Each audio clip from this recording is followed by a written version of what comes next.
మొత్తం చివరిపల్లి నియోజకవర్గంలో గరివిడి ఫ్యాక్టరీ భూములు, గర్భం ఫ్యాక్టరీ భూములు మొత్తం వైసీపీ నాయకులు కబ్జాలకు గురి చేశారు. వాళ్ళు భయపెట్టి ఇచ్చేసి ఫ్యాక్టరీ కూడా మూసే పరిస్థితి తీసుకొచ్చారంటే గతంలో ఫిర్రో ఫ్యాక్టరీలు అన్నీ కూడా ఈరోజు మూతపడిపోయాయి.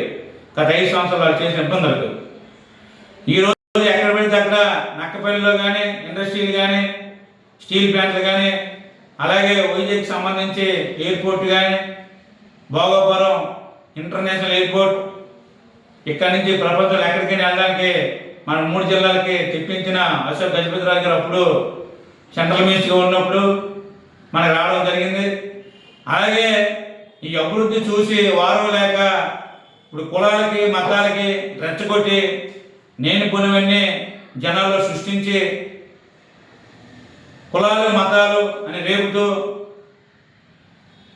ఏదైతే మన పద్మనాభ గారు చనిపోయారో అతను కూడా వాళ్ళ పాపను రాకుండా అడ్డుకోవడం, దాన్ని కులానికి అంటకట్టడం, చచ్చిపోయిన తర్వాత కుటుంబీకులు ఎవరు వచ్చినా వాళ్ళు చూపించే బాధ్యత మనకు ఉంది.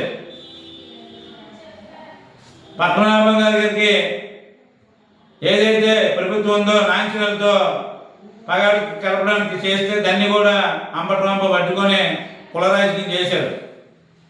ప్రభుత్వ నాంచనలు అంటే ఎవరో మినిస్టర్లకి సీఎంలకి చేస్తారు. ఈ కూటమి ప్రభుత్వం అంత గౌరవం ఇచ్చి ప్రభుత్వ నాంచనాలతో చేస్తే ఈ అంబటరాంబాబు దాన్ని కూడా రాజకీయంగా పోలీసులు అడ్డుకొని వాళ్ళు తీయడం జరిగింది. ఇది ఎంతవరకు కరెక్ట్ అడుగుతున్నాం.